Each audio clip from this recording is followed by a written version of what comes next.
दोस्तों, आज हम जिस फिल्म की कहानी एक्सप्लेन करने वाले हैं वो है एक खतरनाक हॉरर थ्रिलर जहां एक मशीन के अंदर कैद है खून से सना अतीत। तो चलिए शुरू करते हैं फिल्म की कहानी।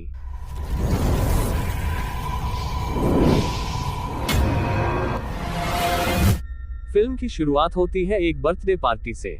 सब लोग मजे कर रहे होते हैं, लेकिन अचानक ही बर्थडे बॉय सबको बेरहमी से मारने लगता है, यहाँ तक कि अपने ही रिश्तेदारों को भी। तभी एक गोली चलती है और सब कुछ शांत हो जाता है।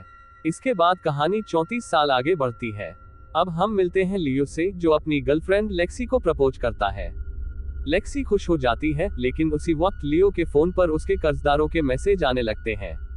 परेशान होकर लियो लेक्सी को बताता है कि उन्हें उसके अंकल एडन के पास जाना होगा ताकि रिश्ता सुधारा जा सके, क्योंकि एडन ही उसका आखिरी खून का रिश्ता है। अगले दिन दोनों एडन के घर जाते हैं। वहां हमें पता चलता है कि एडन आर्मी के लिए रोबोट बनाता था और काफी अमीर है, लेकिन अब उसे भूलने की बीमारी है। वो दोनों का स्वागत करता है। वहीं नौकरानी फ्रेया भी उनका स्वागत करती है। बातों बातों में लियो और लेक्सी बताते हैं कि वो शादी करने वाले हैं। एडन उन्हें अपना बनाया हुआ रोबोट रॉबिन दिखाता है, जो एक जगह से दूसरी जगह खुद चलकर जा सकता है। ये देख दोनों दंग रह जाते हैं। एडन के जाते ही फ्रेया डरते हुए कहती है कि शायद इस रोबोट में कोई आत्मा बसी है।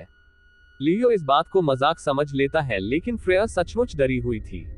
रात को जब फ्रेया घर लौट रही होती है, कोई उसका पीछा करता है और अचानक से रॉबिन उस पर हमला करके उसे मार डालता है, क्योंकि थोड़ी देर पहले वो एडन को रिझाने की कोशिश कर रही थी, जो रॉबिन को पसंद नहीं आया।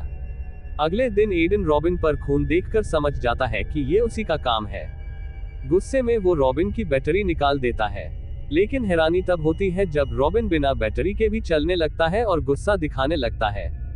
रात को लियो छुपकर घर में लॉकर ढूंढने की कोशिश करता है। रॉबिन उसे देख लेता है और लेक्सी पर हमला करता है, लेकिन भाग जाता है।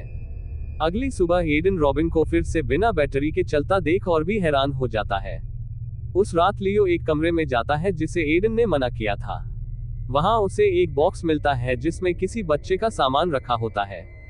तभी रॉबिन उस पर हमला करता है, लेकिन एडन बीच में आकर उसे रोक लेता है।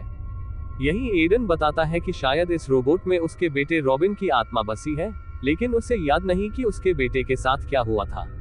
इसी बीच फ्रेया की गुमशुदगी की जांच के लिए पुलिस आती है। बाद में फ्रेया का भाई सैम एडन के घर आता है और बैकयार्ड में फ्रेया की लाश देख लेता है, लेकिन रॉबिन आकर उसे भी मार डालता है। लियो ये सब देख इंटरनेट पर एडन के बारे में खोज करता है। उसे पता चलता है कि 34 साल पहले एडन की पत्नी जाने अपने बेटे रॉबिन से नफरत करती थी। वो उसे मारती पीटती और बेसमेंट में बंद कर देती थी। अपने बर्थडे वाले दिन रॉबिन का सब्र टूट गया और उसने पार्टी में आए सभी लोगों को बेरहमी से मार डाला। ये देखकर एडन ने खुद अपने बेटे को मार दिया, लेकिन बाद में वो उसकी आत्मा को रोबोट में कैद करने की कोशिश करता रहा और आखिरकार इसमें सफल भी हो गया। ये जानकर लियो डर जाता है।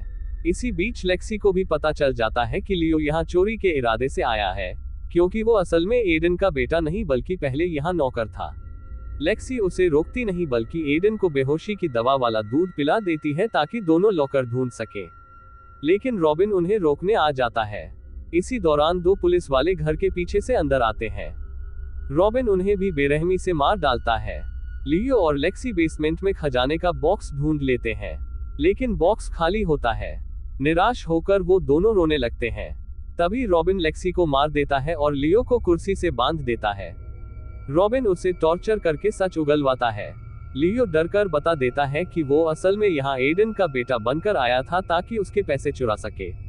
ये सुनकर रॉबिन उसे मारने लगता है, लेकिन लियो पलटवार करता है। तभी एडन आकर लियो को मार देता है। फिल्म के आखिरी सीन में एडन को रॉबिन को दोबारा नया बनाते हुए दिखाया जाता है और यहीं पर फिल्म खत्म हो जाती है। तो दोस्तों, ये थी इस फिल्म की पूरी कहानी। आपका क्या मानना है, क्या किसी इंसान की आत्मा को मशीन में कैद किया जा सकता है? और अगर हाँ, तो क्या वो हमेशा खतरनाक ही बनेगी?